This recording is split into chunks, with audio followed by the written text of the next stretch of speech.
Okay, I think at this time we're going to roll into our presentation that we did in front of City Council. Allow me to introduce the rest of our team. You've met Brian Packer, our Vice President of Development. To his right is Albie Colada from the Friedmutter Group. I think he's been in front of you before, but certainly your staff knows him from many of the discussions and presentations we've had in Springfield. And to his right is our Vice President and General Counsel, Seth Stratton. So we're available for any questions. Albie's got colleagues from his team that are here that he can introduce as necessary. Also want to welcome Executive Director Bedrosian. Congratulations on the appointment. He was out to Springfield earlier this week, and he can attest to the activity out on the site. It was really nice to... It was a warm welcome on a cold day. That is correct. We're starting to pay for some of those warm December days, certainly. But it's an exciting time in Springfield. We are heavy in construction. I joked around with some of the media. I was doing an interview on Tuesday, and my voice was being drowned out by heavy equipment in the background, which was something we were all waiting for. So we're excited about the progress we're making. We want to thank the Commission for the Section 61 approvals that allowed demolition to take place while you were looking at our detailed design. Similarly, the City Council of Springfield released us on a casino zoning overlay that allowed that same demolition to take place. So everyone is obviously very excited about us getting construction going, and I'm going to hand it off to Albie in a moment to walk through briefly what we show the City Council in terms of the site plan. Many of these images, renderings you've seen before, site plans you've seen before, but we can speak to it sort of more cohesively. What I reminded the City Council of, and what I'll remind this group of, is really the overarching goals of this casino initiative in Massachusetts, and particularly our project. We are at $950 million as a development project. That is by far and away the largest development project in that region's history. And if you'll forgive me for playing a little east versus west, you know, for the longest time, each year, the Commonwealth lists in various forms the largest construction projects in the Commonwealth. And they are always Boston or Cambridge projects. They're hospital buildings, they're the different public projects. At $950 million, we would be putting Springfield on the top of that list for the first time, putting that region on the top of that list until our friends at Wynn start going, and I'm sure they're gonna blow through that number. But again, it's really a significant investment, and really what this legislation is about. $1 billion of cash payments to the City of Springfield over the 40 years of our host community agreement. That is based on a piece of property that, I'll remind you, generates $634,000 a year. This is where the tornado touched down, dilapidated buildings. There are some businesses that are still performing on the site, but that's a significant amount of investment for the City of Springfield and all the things they can do with that, including public safety and early childhood development. 2,000 construction workers. That workforce has been going strong, whether it was on Mill Street, Mike, could I just clarify something? Were you saying that property now generates $643,000 in property taxes? Is that what you're saying? So combined. Combined. So over 40 years, that would be like $24 million. The 634? Yeah. That's some quick math. I hadn't run it, but yeah. But you're talking about a contrast between $1 billion and $24 million. That's right. I mean, that's a multiple of whatever it is, 40 or something like that. Yeah. That's mind-boggling. Yeah, it's significant. Okay. I always, I tell you, I always have mixed emotions about bragging about how bad a deal we cut, but so be it. 2,000 construction workers building a facility that will employ 3,000 men and women. And I know this is particularly important to Commissioner Stebbins, but we made a commitment of $50 million of local and regional spend, which represents about half of our annual spend on goods and services. Many of those are not biddable. They're sourced out of our corporate deals, but we believe there's $50 million that we can go spend in that area. And we've got strong relationships with the local chamber. Brian's met many of the businesses that will be able to take advantage of that. We're certainly going to take advantage of the Berkshire, proximity to the Berkshires and that brand. And there's some really great manufacturing companies that come out of that area. including, what are the hair dryer guys, the hand dryer? Excel, for example, who we use in Las Vegas, and use at a lot of our other properties are right around the corner from us. So we've been in talks with them about speccing their product for the bathrooms in public ways. I think with that, I'm going to hand it off to Albie, but we can certainly answer any of the questions that come up, and feel free to stop us along the way. Without further ado, Albie Collada. Excuse me, I'm sorry, I don't know when this would fit. What's the status of the housing development units? Yes. Is that going to come up sometime, or do you want to just speak to that? Now's as good a time as any, I think. We are in discussions with the city of Springfield over, it's going to land in the form of a host community agreement amendment that will be presented to the city council. We're working out the language, but essentially the mayor's office embraces us bringing our residential off-site. They believe it's a positive to bring some of that economic development outside of our four borders. And right now, we're putting in some placeholder language that commits us to provide the 54 market rate units, high quality, in locations, and we draw on a radius about a half a mile from the project site to allow us the flexibility to go find these sites and at locations and a quality that needs to be approved by the city. So it's a little bit of a placeholder. We've already identified a site that we're in the process of closing on that would represent about half the units, and we're talking to a couple of other landowners, particularly on Main Street, which is what we'd like to activate, that would help fill out the balance. So those discussions are underway. We've been keeping the city up to speed, and they thought the best way to handle it in terms of contractually was to put in some placeholder language. Okay. One of the things that was important to me when we went through, and we still are, the design changes, was that despite the changes in space and so forth, that none of the critical features that you all proposed in this multifaceted development was being compromised in any serious way. The only really material change, other than the tower going down sideways, was moving the units off-site. And for what it's worth, I mean, I think there was a tremendous synergy to having the units in the site.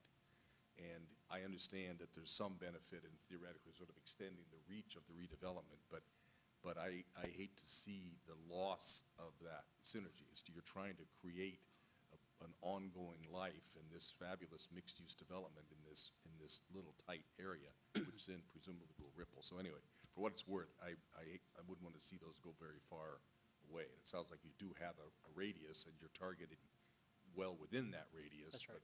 But I think that was an important part of the creativity of this proposal, was the integration of market rate housing into the fabric of this project. And I'd hate to see it go very far away. Understood, and we obviously are incentivized to create as much critical mass down near our site as possible. So we're conscious of that as we select different sites that potentially would fulfill this requirement. I will tell you that I think the concept of our investment and the catalytic impact it has is starting to bear fruit. I've been touring folks that are interested in property on the other side of Main Street, for example, that I use colloquially as the other side of Main Street. So I think you're concerned about how some of that synergies sort of infills is going to become a reality. And by placing a couple of these opportunities a little bit away from the project, I think it creates a little bit of a bookend, and we're seeing some interest on the property in between. So we'll keep you we'll continue to keep you apprised of that. But you know, the city is comfortable with the efforts we've had to date. Okay, great. Okay, Albie. Sure. Good morning, Albie Collada with the Friedmutter Group. One thing that was very interesting and great that happened 2 days ago is we were able to take the commissioners and the mayor and about 36 other folks on a tour bus and actually go around the site and them to be able to experience what's going on the site. You said commissioners, you meant the council. I'm sorry, the Yeah. council member, sorry about that. And it was great being on the bus. It was supposed to be a walk-around tour, but we ended up doing it on the bus because of how cold it was outside. But it really helped because on the bus we were elevated, and everyone was able to see over the construction fencing and see all the activity that is going on.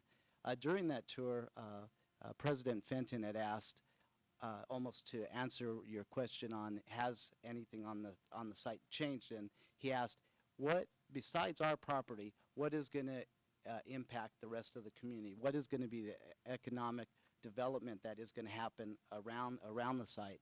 And one thing that we feel that is very strong, especially in moving the residential units down to a different location that really are going to help activate all of the downtown area, it's getting these mass areas and just little different counterpoints along the site, which give nodes in that community to really help elongate and help the economic development, not just in our blocks of area, but along the blocks all the way in the downtown. So the council also has a consultant on board, and he had pointed out that he felt that by moving those units, it actually made the overall development stronger.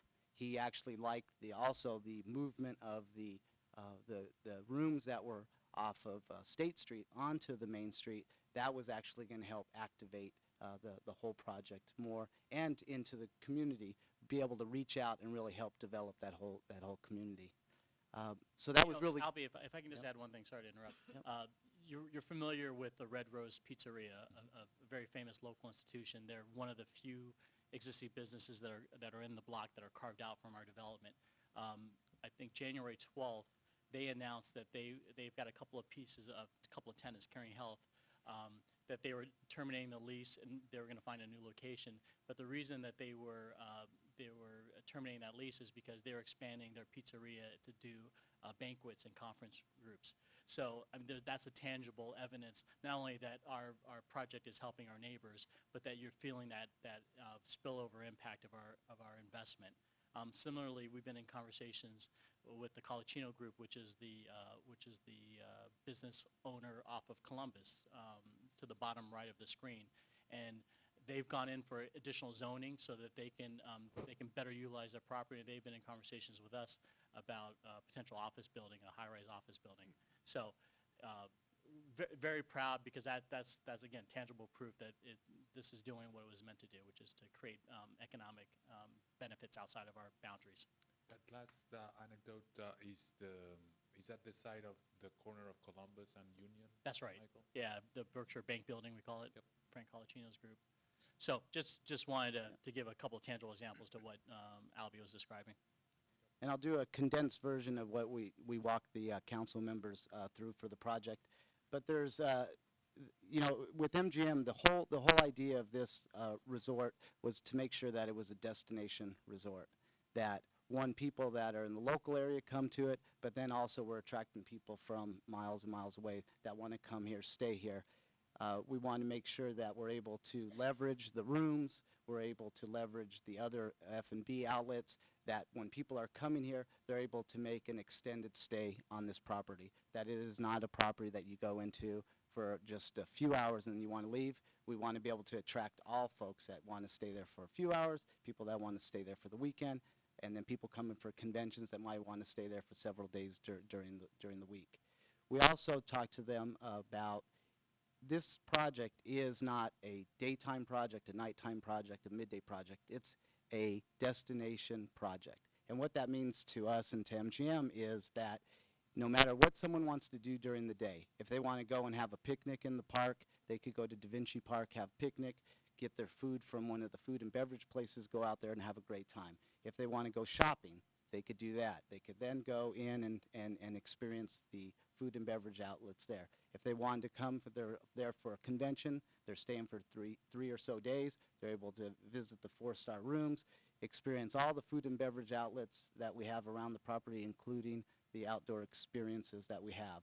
So it really makes this property a place that you could go to. You don't have to know what you want to do, but you just say, hey, if I want to go and have a good time, I'm going to go over to the MGM Springfield property. So we're very proud of how that's laid out. The floor plan, we have the food and beverage that's all on the first level. We have outdoor terraces on the first level, the plaza areas that we have, easy parking that when you get out of the parking structure, you're right into the casino property. So it makes it very easy for a guest to get around and circulate around the project.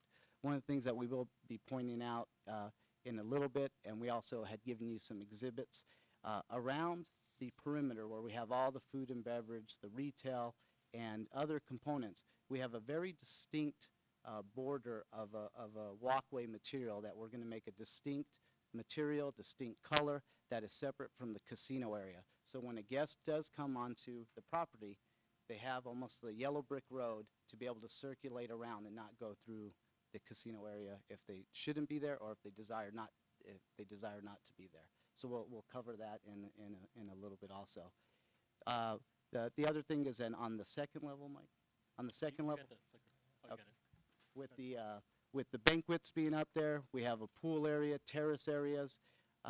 We've been meeting with the city development agency and planning for over 2 months. We have a weekly meeting with them. We're making sure that anything that they had concerns about, we were able to address. So in the presentation that we're going to show you shortly, there's a lot of renderings that were specific to what they requested and wanted to see. And then we'd also provided you with about 5 additional renderings that we did actually show them previous to coming here, so they would be aware of the images we were showing the commission also.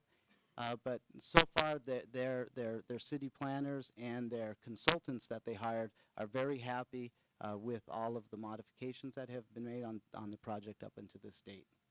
You know, Albie, if I can just add, I think one of the, obviously the hotel redesign has been a topic of much discussion, and one of the very large benefits of bringing the hotel to a mid-rise structure is the engagement with the rooftop, the number of rooms that we're now able to engage with the rooftop. You know, in our business, we've seen premiums as much as $50 a night to allow rooms to have access to outdoor space. So when you think about what used to be the 25th, 24th floor premium suites in the old tower, where are those now? Well, part of those premium suites or product are on this level, engaging with the swimming pool and engaging with that green space behind it. So we think that the value of creating outdoor space and linking those to high-end rooms is a big benefit and be something that our guests will really value. Where will the premiums be in the winter? On the corner. Fair question. So I think, one of the things that we always analogize our harsh winters to are the harsh summers of Las Vegas. Some of you have been out there in July and August, and they can be very uncomfortable. We handle that with misters in Vegas. We handle it with heaters, for example, here. So New England guests are very hardy, as I've seen. I've been out in some outdoor areas bundled up, and they're in shorts. So we're learning our customer, but I think that's one of the ways we'll handle that. Yeah, and with the urbanization of trying to create this real distinct district here, the hotel being off of Main Street, it really does engage from a pedestrian level everybody on Main Street much more than it would have where we were at off of State Street. So it seems like it's a strong move to really put that there, one from the people that are passing by the site, and then also for the folks that are visiting the site. I don't quite understand that. What is the difference on Main Street? What is the difference to Main Street from having a hotel there as opposed to having your condo units there? Just the amount, the quantity. The numbers of people. Yeah, so there we have 250 visitors that are going to be changing daily on it. So if you imagine that just over the 365 days, all the different faces and people that will be doing the retail shopping and visiting the restaurants, as opposed to the smaller apartment units, and that's someone that's there living there daily. We just feel it just gives a better attraction for all of the retail and the food and beverage components that are in Main Street and in the entertainment block around that. So it really does help with the quantity. And with our elevators being for the lobby located right on that corner of Main and Howard, it gives those guests that option right when they come down from those elevators that they could go and experience the local retail as well as visiting the entertainment component that we have set up inside. Is there any other ingress or egress along Main Street? Yes, there is. Mike, can you go back? Oh, actually, I got that now. If you see on the upper left-hand side, there's three orange retail stores. Yep. And then there's a purple line going up to Main Street. There's one entry right there. So there's two very strong entries off of off of Main Street, and then there will also be entries to the restaurants off of Main Street also. So this is it's a very very powerful plan because it allows that two-sided access for all the guests. So can somebody from Main Street access the casino by going through the retail and the restaurants? They can through the restaurants, not necessarily through the retail. Some of the retail won't be double-sided. Okay. But I think the plan that we're talking about in terms of the casino layout, that we'll get into more detail, this perimeter reinforces the concept. We do it in Vegas, as you know, through signage and patrolling guards to make sure that we maintain that, the protections around underage access. Under 21. Yep. That's right. Yeah. Yep. I see the gaming commission space is in what's now 101 Federal, right? That Correct. corner. Yep. Have you programmed or remind me where the game sense space may or maybe? Have you I think it's in that yet? same area. If we could, I don't know if we have the ability to blow it up, but it's on that floor in that corner. Okay. Is where we currently have it planned, and we've gone through, I think, the layout with your consultants and your staff, Okay. and they're comfortable with the way we've laid it out. Thanks. So, just blow-ups of the plans, and we just showed all the suite count and mix count. There has been no change in the actual change of the room, so the city of Springfield is still getting the 250. It's actually 252 rooms now, so that hasn't been modified. We needed to submit landscape plans, so we submitted those, and we went through the planning and development meetings with them to show them where we're at with that. Those have gone very well. Then what we'd like to show you right now is this is a directory of a walk around of the MGM Springfield project. So on this plan, certain numbers relate to the renderings that we're going to show you. But basically what we're going to do is start out at Main and Howard, and then we're going to work our way around through our entertainment block, come back around by the South End Market and where we have our bus drop-off area, and then continue up State Street. So it's kind of like a day in the life of being able to experience this project. So the first view that we show is an aerial view. No one really sees it from this view, but we like to show a diagram like this because then it's very easy to kind of get oriented and walk around the site visually for people that really can't read plans that well. But the next shot is a view. Are those little looks like little park areas on the top floor? Is that for real? Yes. Yeah, That's the pool area. that's off our banquet Oh, space. that's all the way down on the second floor. I'm sorry, are you looking, which ones? I was looking at from the top of the hotel. You see a cutout where Yeah. you can see a green space. Yeah, those are below on the second level. That's the pool area, Got it, the sorry. green space we talked The about. pool, the pool isn't showing because it's Yeah. closer Yeah, to no, I these got other. it. That's right. But what's interesting about that is from this angle, you could see that they are very large spaces because from this angle, the hotel is covering up most of them, but you still are able to see that. Yeah. So we have the three terraces that are up on the roof deck. One of them actually overlooks the plaza area, overlooks Da Vinci Park, Armory, and our whole entertainment block. So it really helps engage guests if you're having a wedding upstairs and you're having a little pre-function area that's actually on the terrace. It just really makes a lot of spaces for the ability to have multiple different style events. This view is from Main and Howard Street. So you see Red Rose on the left, and then the what a guest would experience from eye level now as they're coming down on Main Street.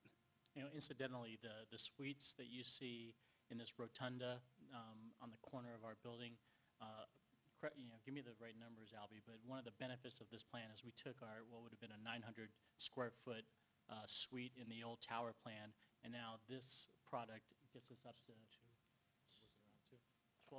close to 2,000? 1,800. Close to 1,800 square. We doubled the size of our top product with this new layout, which is a huge benefit to our top-end customers. And it's iconic right on the corner, the whole viewing experience. So we're giving guests the opportunity that they could activate and look down Main Street, or they could look on our terrace areas, or they could look on the pool deck area.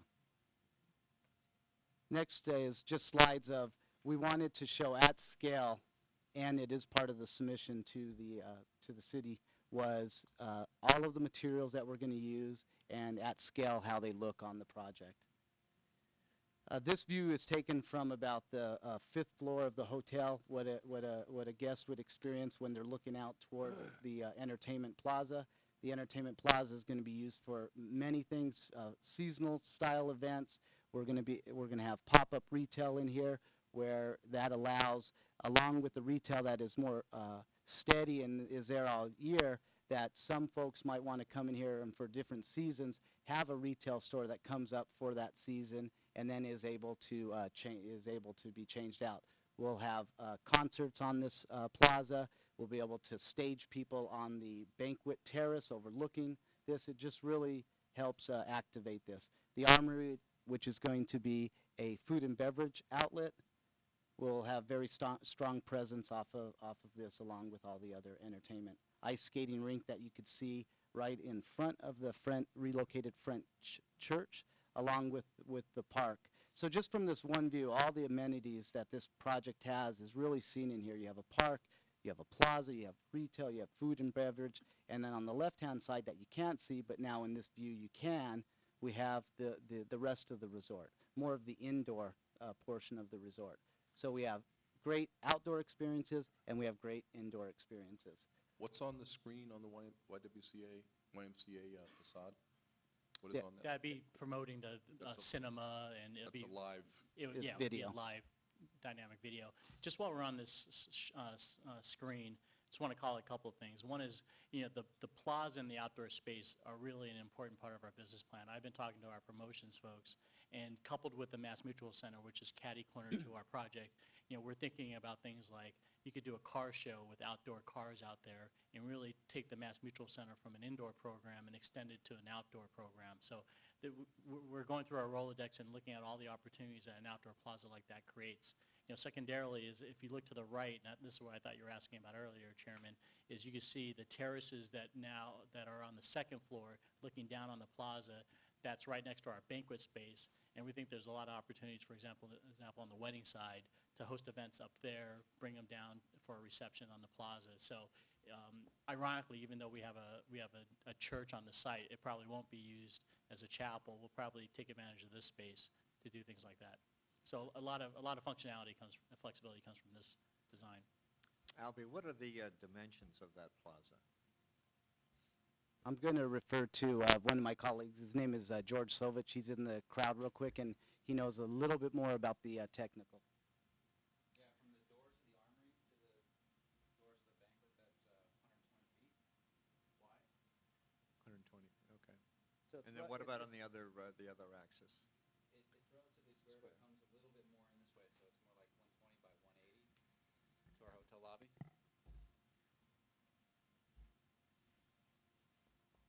I guess George, what was in my mind in asking that question, but that actually doesn't seem, very large, but having lived through the urban renewal experience in Boston and the ongoing burden of the barrenness of City Hall Plaza, and recalling how everybody thought at the time that it was designed that this was going to be a lively urban space, and instead is like a big graveyard, in spite of a number of substantial improvements that have been done over time.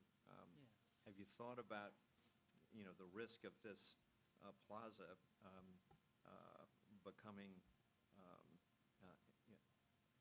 a more empty space, in fact, as opposed to a live space? Yeah, that's certainly something we have to be vigilant about. I think, Jed, is this the comparison? Why don't you help me with this? Sure.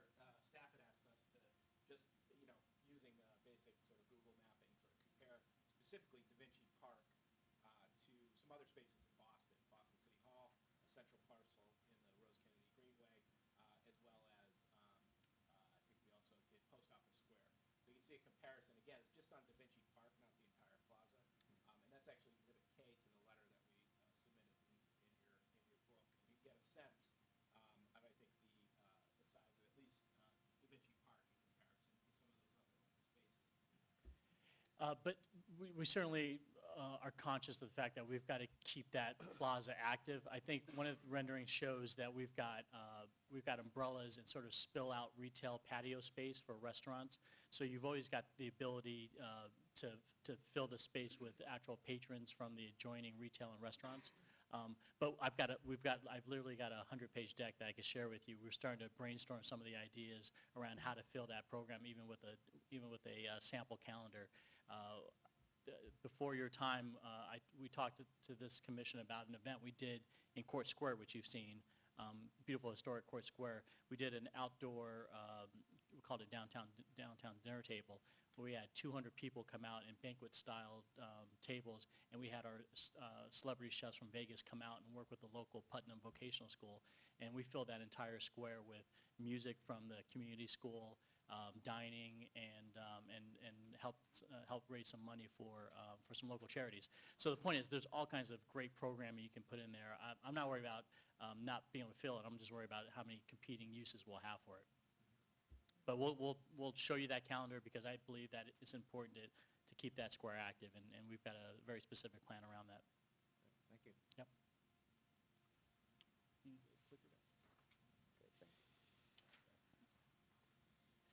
So then again, what we did is this is more of the pedestrian view, and as you do get down on this, some of those views that we show you, they are almost like fisheye lens views because trying to get specific things in that view to show you, so they do look a little distorted. But from a guest point of view, this is more how you'll experience the first portion of the plaza. This overall plaza is about 27,000 square foot, which does include in front of the French church, the ice skating rink, and then all of the space in between the retail that's off of Union Street leading all the way down into the entry to our cinema complex there. So this we feel is going to be very active and animated. Just a quick shot showing the pool and the other two terraces. One thing we're going to be able to do is with the pool being right there on that second level, adjacent to these other two terraces, we'll be able to have different function events in there. With the banquet space that is interior, during the great weather, we will be able to have events going on out in the pool area, events going on this terrace. Then you could have, it's almost like breakout session. You have something in the interior, but then you're able to spill out into these outdoor areas. Then just some more elevations that are just more in detail. It does show all of the materials that we're planning on using on this, and we have worked with the planning department and their consultant going through all of the materials on this, and we'll show you a material list at the end. A shot of the area where the ice skating rink would be during a seasonal time, but then on other weekends, farmers market and other events that would go on in this portion of the plaza area in front of the retail. View of the relocated French church with that farmers market going in the background there, and seeing the back of this end of the armory. Have you said this, or have I forgotten? What is the use of the church? What's going to be in there? We're still trying to figure it out. We think it's got to complement the ice rink in the winter and the farmers market. So it feels like a hot chocolate confection type program in that corner is where we're leaning. The great thing too is with having the cinema complex on the property and adjacent, it is really nice that we're going to have all those guests that are able to go and experience the cinema. It does bring a lot of folks on there at scheduled times. So one thing, even with that plaza, people spilling out and coming from the movies, going back and forth to the Red Rose Pizzeria, going to the food and beverage that we have, certain times on the hour when things are released, like the movie gets out or the movie's about to start, it does create these great congregation spots for people to experience the property in different ways than just going into a casino. Now we've kind of come around and we're on State Street. We're looking at the facade that we're going to be saving. That was the old electric building, historical building. We have the South End Market here. We have our bus drop-off area. We're going to be showing you an exhibit in a little bit also, where we have 3 lanes that are able people are able to come by bus in 2 of the lanes, and then you're able to drop off on the other. This is really the creation of MGM Way now, and it is one of the ways that you'll be able to get into the valet portion and the self-parking portion of the garage. But just a real beautiful view. On the left-hand side, more towards the middle, you're starting to see a little bit scattering of umbrellas. One thing that this plan does is that it activates all the streets in this project. We don't have a front, we don't have a back. What we have are activated streets. State Street, Main Street, and Union Street, which was very important to the city because that does help people in the future say, okay, we want to build something. I don't want to be on the back end of something. I want to be on the front end. We have a lot of front ends on this project. Right off of the entry off of the marketplace, you have the Starbucks with their outdoor terrace. Right across the street, we have a lot of office space and businesses that people could come now and experience this. So it's just very activated, it's very animated, and it really relates to the neighborhood and allows people to come visit it on a lot of different terms. You could come here, have a coffee, a little pastry, and not even go into the rest of the resort. Or you can then go in and experience more if you would like. Some more elevations. Yeah, I'm going to step in. I think we're introducing our proposal for our new iconic sign, and what we did is we took inspiration, as we often do, from the area, and you'll recognize these without even citing them. But this, we really believe, sort of the throwback to the steel structural support for a bulb-lit sign is really iconic, and something we don't do in Las Vegas. We hit you over the head with neon because we're competing with everybody else who's hitting you over the head with neon. So this we think is a different opportunity. You've got the 3 signs that are in the Boston area. We also showed you the public market, which is the Seattle Fish Market sign. So that was our inspiration for the sign that we're proposing to the city council and to the mayor's office, which we received some good reviews over. So this is the MGM Springfield sign, same style, the structural support behind it, sort of a throwback in terms of the lettering and style, sits prominently above the garage structure. And some of the things that we're playing with in terms of technology is you'll see the 2 columns that support the sign are slightly lit, and we're trying to figure out if there's something we can do at night that would be dynamic in terms of lighting. I don't want to overpromise because we've fallen into that trap a couple times, but the Luxor beam, for example, is something that if we could do a less ambitious version of that would really highlight what's a pretty cool sign. And then our iconic lion in the center with a clock, which again is sort of a throwback from what we do in Vegas. So really excited about it. The 2 panels left and right would be static, but the center one, which isn't shown, do we have the animation? No. So the center panel with M-Life is actually a dynamic video board. And we've got to work through MassDOT because there's special rules about dynamic signage adjacent to a highway. So it would be subject to that discussion and approval. But this is our proposed new iconic sign. And one thing that's really great also is with the history of Springfield, we wanted on this whole project, it's really meant to show some of the heritage of Springfield, but then also to show the progress moving forward in Springfield. So with this, there's a nod to the heritage side. It's classical. It'll be long lasting. It's not going to go out of style. But at the same time, with the dynamic of the moving video portion and on the MGM letters themselves, they actually are going to be changing colors and tying into the movement that's shown on the video. It really just shows the innovation and the next level of design on these signs also. So it really does tie in well with the overall project. So the one in the middle is going to be moving. It's a video. Video, right? Correct. And the other 2 are statics. That's correct. Yep. Yeah. But also illuminated, much like you have it there. And you can see the perspective from the viaduct. The viaduct's very unique because it starts already 40 feet up in the air. But you can see our garage is going to be a very prominent structure, and the sign on top of it will make it that much more prominent. So, and then you can see some of the other advertising opportunities we have along the garage that we're showing, which wouldn't be just limited to our building. We're promoting City Stage, Mass Mutual Center, potential retailers on site. And then this shot is shown from Columbus. And so it does show how the garage portion also, it does address the Union Street facade. And you could see in the upper right-hand corner how the cinema and the entertainment block is also activating the Union Street. Then there's the material board. What we did is we worked out a material matrix that we wanted to work with the city on, making sure that the quality of this project is what Springfield deserves. So what we did is we worked out a lot of different material and components that will be on the project.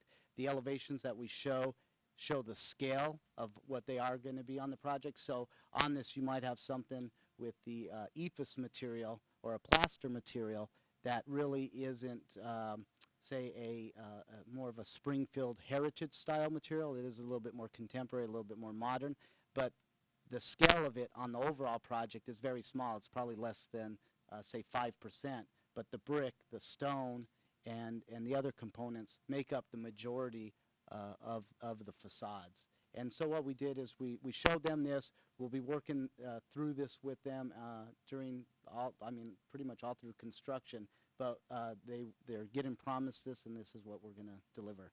On the bottom portion of this slide, you could see the heritage light lamps that are out there, and we'll be using that and tying that in with the rest of our landscape and our hardscape program for the project. I think that's the conclusion, right, Yep. Albie? Yep. So, I don't know if you have any other questions. I think it'd be important to conclude here with what the city, with the mayor's office and what their consultants have said about our new design. And, to quote them, it's brilliant. And they said that they wish we had started with this design initially. We could have avoided a lot of, a lot of the controversy created by changing out the tower. But they feel very good about this design, and we do believe this is more in keeping with what we're trying to achieve in the downtown in terms of an integrated architecture. I'll remind you again that your own consultants, we dug it up from the archives, had only one critique of our design, and it was the tower because it fell out of place. So we're excited about it. We got here through cost concerns, and as you said, Chairman, just because it was driven by a cost evaluation doesn't mean that the end product isn't better for it, and we feel very strongly that it is. So I think we have the quarterly report. Is that part of the presentation, or is that just, but I think we're You guys largely concluding. want a break or keep going? Sure. Okay. All right. Great. Keep rolling. That's the part I missed. Okay. Yeah. So I think we're done. I guess the commission's satisfied they've gotten the quarterly report and the update. Yeah. You know what might be useful just to highlight, perhaps just for the benefit of the record, your responses to the abutters concerns. I think there are Sure. very much on point, but if you can highlight one or two from Yeah. your perspective, Let's get you back that's to that. also part in the packet. Yeah, thanks, Chad.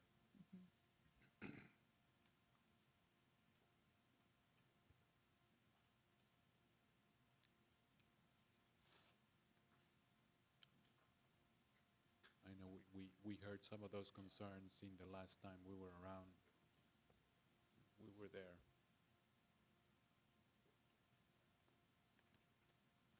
I think it's page 41.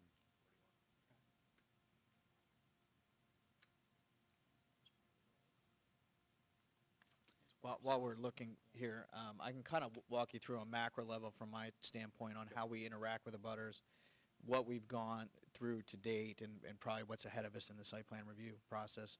One of which is how do we communicate with the community. So you kind of have immediate butter communications, and then you have a little more global.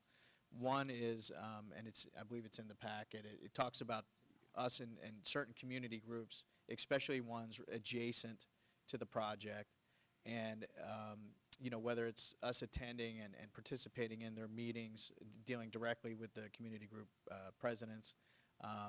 We had 3 groups we cited in the report that we work closely with, not only for feedback but also to get our messaging out. So that's kind of the first stage of how we look at communication with the neighborhood. The second would be how do we communicate what's going on site and what's coming up and what kind of disruptions might take place? And I think in the last presentation I covered a little bit. We have biweekly emails that go out. There's a map. It's coded to all the activities. And so they continue, and they're also available on MGM's website. The third piece is some direct abutters, especially the Colvest Group and the 5 representatives there. We've met with a series of 5 or 6 times over the last year and a half to review our design. You know, most recently, the last couple meetings obviously had a lot of dialogue because the design was much more refined, and have heard their concerns and tried to address the majority of their questions. Are there still some open issues? Yes, and you'll hear about those as we get through site plan. And then in summary, you know, we kind of, just for talking to City Council, wanted to walk through some examples of maybe how we are handling things, or what have we done, or what comments have we addressed that we would not have addressed if it wasn't for abutter feedback. So for instance, speaking with Red Rose, and in one of the previous designs you've seen, the cul-de-sac, you would come down and it was asphalted and on Howard to a point right at the edge of Tony Red Rose Pizza's lot. And so the only asphalt portion was down, and you'd turn into his lot. So he was concerned that by the surface of the paving, a customer of ours potentially, or somebody who's lost, comes down and they just follow the asphalt into his lot, which is a dead-end lot. And so we worked with him to change that paving, to continue the asphalt, and continue that look to the cul-de-sac so that it's more of a normal right-of-way experience. And so that's one concern of his that we've addressed. Folks have brought up noise and vibration concerns. Our old central plant used to be behind the garage. Currently, we relocated central plant to inside the casino on the second floor. So what remains now are generators, which could sound concerning, but they're the backup generators. And for maintenance, they only need to be run 15 minutes a month. And we plan on coordinating with the abutters on the time that we run them. But 15 minutes a month is way different than having your central plant there originally. Also, you know, along the garage back edge, along Colvest, there wasn't previously a landscape buffer. We have changed the design slightly to allow for that edge. The bus drop-off was a big point of discussion with Albie and the team and the city's consultants. It used to be inside the garage. The abutters didn't really like that. As you know, we moved it, but also there were concerns about circulation there. A bus would pull in angled, back up. We've now made that more of a drive-through scenario.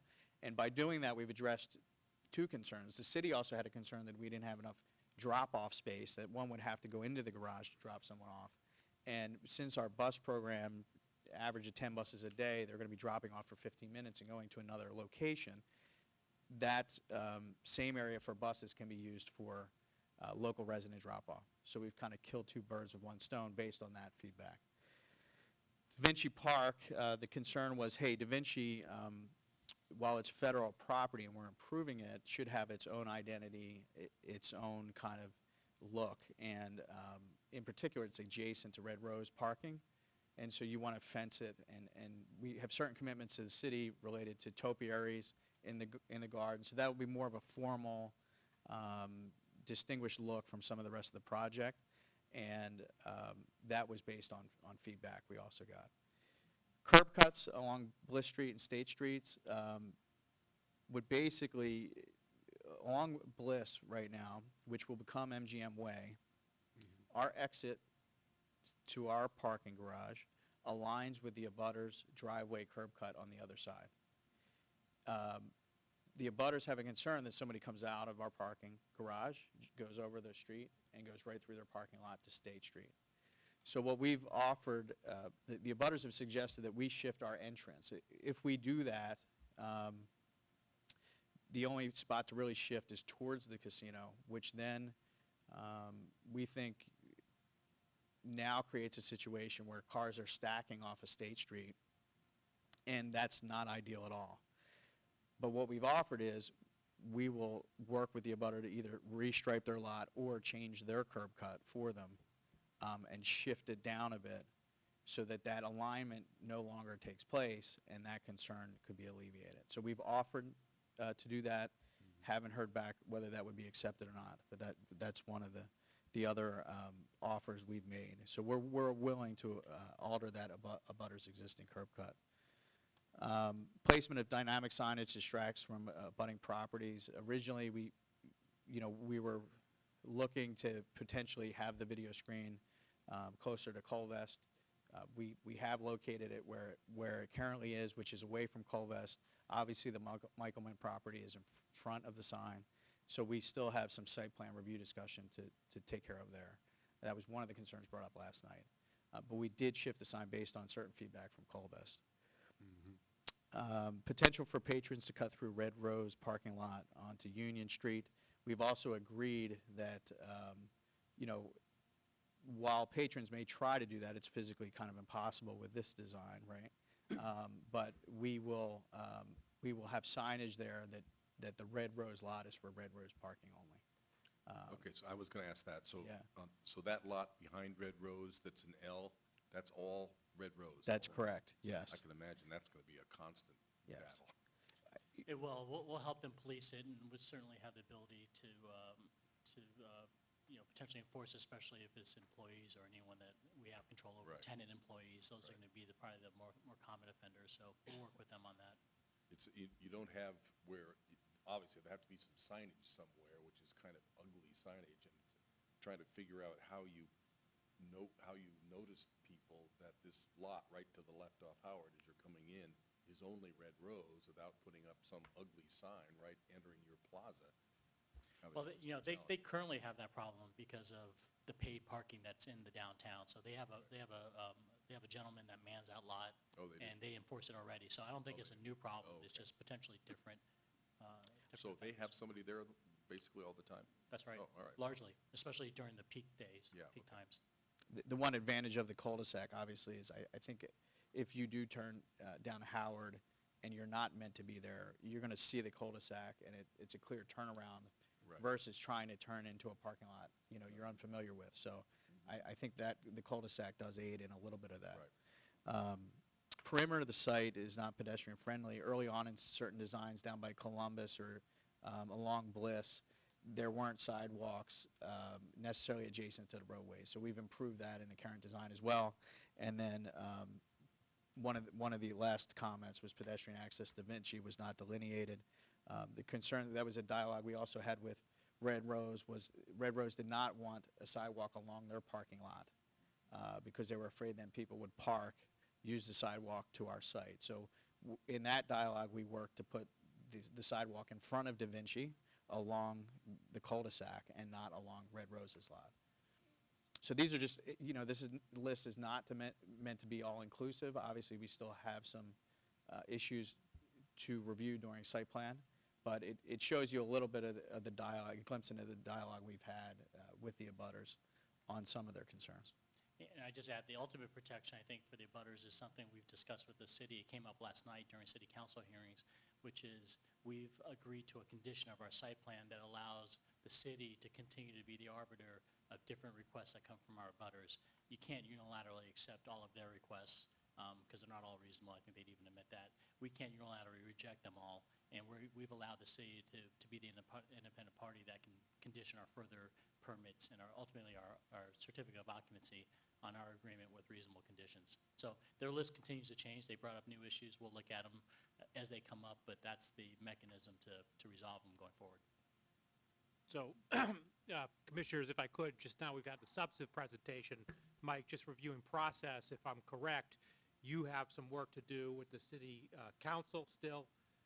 You're waiting for some approvals from MassDOT, and then you will, at a time to be determined with staff, shortly come back to the commission for final design approvals. But while there are no absolutes, what you presented today, you would anticipate would be pretty close to the final design.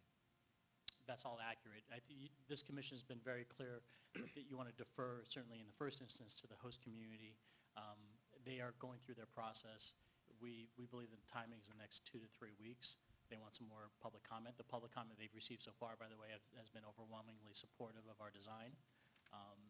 Rave reviews, I think, according to Mass Live. So from time to time, Mass Live does get the headline right, and that is the case with what happened this week. So we'll come back to you and let you know where we stand on the status of that, but so far, very positive. Any other questions, comments? Well, I thought it was an excellent presentation. The detail is very helpful, and good luck with the city council. Thank you. Thank you. Thank you all. Yeah, I mean, I need to remind you that I was a very big skeptic of your design changes when you first presented them, but there's clearly a lot of work that you've done since then, a lot of responses that you've gotten in the positive from the community and from abutters and as well, and so thank you for a very thorough report. Thank you. Thank you very much. Thank Okay. you.